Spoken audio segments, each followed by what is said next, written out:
It's round 5, heat number 1, back from the break. In chair 1, it's FoggyMindedFPV, FpvMaverick in chair 2, and FpvDrift in chair 3. And with us here at Color, we've got Dan Boy and Man Boy on the Color comment. Nice to have you with us. Look forward to your insight on the race. Yeah. I think it's going to be a nice race. Hopefully we get the bugs worked out here. A bit of a restart on the last time. The timing computer didn't quite have what it needed to go. So let's race.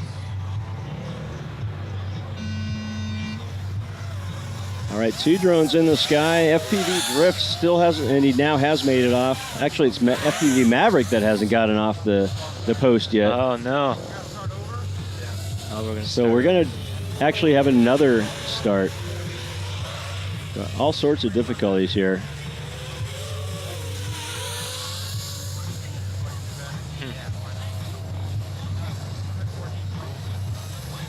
So I guess he couldn't get his quad armed, or what? Why would that happen, Dan? Why would there be a? Oh, really? Why do you get stuck at the pad there like that? It could be any number of reasons. I don't know if he fell off the pad or if it just didn't arm for him. But you know, these things that so many failure points on them. There's probably about 20 different solder points on each one of these quads, and any one of those can fail at any time. Because just say you nick your prop on a gate. Now that's added vibration. That vibration works its way into the wires. It can break a wire, or anything. Any one of those little electronic parts could fail.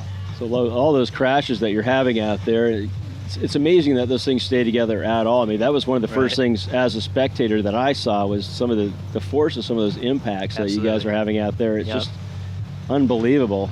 So I guess it's a testament to carbon fiber to begin with. Oh, absolutely. Yeah, I broke a few arms, and they were definitely hard crashes, and I've not broken arms on crashes that I definitely thought I should have. So yeah, it's impressive how strong they make those frames. So they're just sandwiched, all the guts basically sandwiched between a couple of strong carbon fiber shapes there. Yeah, I'd say the weak point is either the electronics themselves getting overheated or over voltaged, and the solder points are usually the weak points. Yeah, I can imagine going through these weeds and all that sort of thing, but maybe if you're like racing out in the desert or something like that. Or a nice grass field. Nice grass field. That would be nice. Nice grass field would be great. Well, the desert, I was thinking about overheating. Oh, sure, yeah. The batteries don't like it to be too hot or too cold, Right, because we did the winter race out here last winter. It was like I can't remember what they had, minus 30 degrees. Doing the battery testing out there. Yeah. Looked like they got a few solid runs out of it, though. Yeah, it looked like a fun day for them.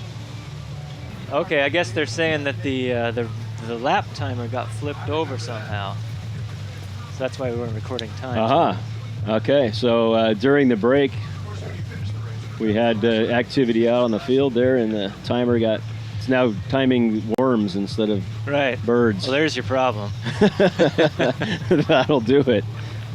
So problem solved, we're back out on the track now. Replacing the quads, probably some fresh batteries as well, yeah, I assume. It'll be the third start for these guys here. Hopefully their nerves haven't built up. They can still remain calm here. Could go either way, I suppose. Yeah. The nerves could be out of it or more into it. Right. So, so FpvMaverick is defending a perfect day, so that's something to think about. He has been ripping today. 4 races, 4 first place finishes, and also not just that. I mean, you can win these races, gain the points, and not even have to go fast. Right. You can just kind of lollygag around the track and make your points, but that's not what, you either. I mean, most of you guys are out there pushing it as hard as you can. Right, and FpvMaverick, Billy told me earlier today his goal was to try and get 6 laps in a single race on the season, and well, I think that's what he needs to do. He could do that today, even maybe. He was real close, actually. He's just over the 2-minute mark on those 5 laps. Right. So he's drawing in on it, and I think he needs to do that because looking at all we can look at right now is the top 150 nationally. Right. And that's where you need to be with 16 laps with that over the course of 3 races. Right. So we need a 5, 5, and a 6, and there's no doubt in my mind he's going to be able to pull that off. Absolutely. If not today, very shortly. Yep. Yeah, at the beginning of the season here, we were struggling to get 4 laps, and then now it's 5 laps and keep 6 pushing soon, it up. Yeah. Yep. So that's the thing. It's, I think, practice, and it's just a limited amount of time to do so. All right, so we've got pilots now at the start line, just about ready to race.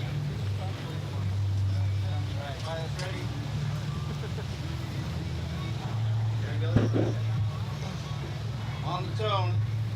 Let's race. Now we have 3 quads in the air, 2 quickly through. It's Josh Erickson first, which is Foggy Minded, and FpvMaverick in second for the time being. And now you may notice that FpvMaverick, his quad is quite loud now. He is running on a 6-cell quad, whereas these other guys, I believe, are all both running on 4-cell quads. That gives him more RPMs, well, actually, it's about the same RPM, but it gives him less sag. These batteries tend to sag when you give them a full throttle, meaning their voltage drops. Pulls too much voltage out of him. The Foggy Minded FPV is in the dirt, by the way. Has till the end of the race plus 1 minute to be able to pull himself out. But for now, it's a race between FpvMaverick and FpvDrift. So a 6-cell for him. It's a 27.097 second lap on that first one. So he continues to push the lap times on up. FpvDrift still on his first lap, making his way around the course. Again, it's about points here today, not necessarily time. You want to stay in the air. Staying in the air is the key, and that is FpvDrift as FpvMaverick goes whipping by him. That was a 24. That's got to be his fastest lap. 24.013 second lap. That is impressive. So the computer tells us he's still on track for a 5-lap deal, but only by about 5 seconds right now. So he keeps that time going. He should be getting into that 6-lap race. He shaved at least 12 seconds off his race today alone. And that was even better, 23.674 that time. He is really locked in, but he did screw up a little bit there. He had a little turnaround, but he's still ripping pretty hard. So yeah, that is. It's just hard to imagine how some guys can pull off 22 laps in three races. So that's time. 2 minutes is up. FpvMaverick will be on his last lap, as well as FpvDrift. So now Drift is just trying to complete his lap to get the points right now. That's it. FpvMaverick with a great time there, and so there's 10 points for him. Still perfect on the day. FpvDrift out there, trying to see the screen. It's a little bit dark. We'll just go to him exclusively. And he is on the backstretch now through gate 10. And all he has to do is get that start gate, and 6 points for FpvDrift. All right. So good race for both of them. They both pick up points. All pilots are finished.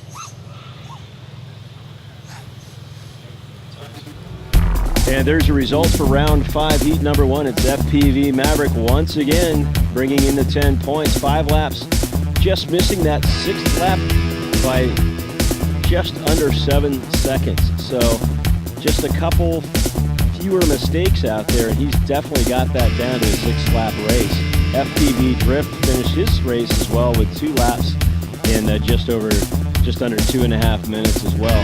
For the race day standings now, that brings FpvMaverick nearly in an unsurmountable command for the lead there. I think maybe he's getting close to being insulated from the podium there, so he should be on the podium today. We expect he will be. FpvDrift in second place with 34. Manboy still yet to race in this round. It looks like it may be his solo race coming up. He's in third place with 28 points.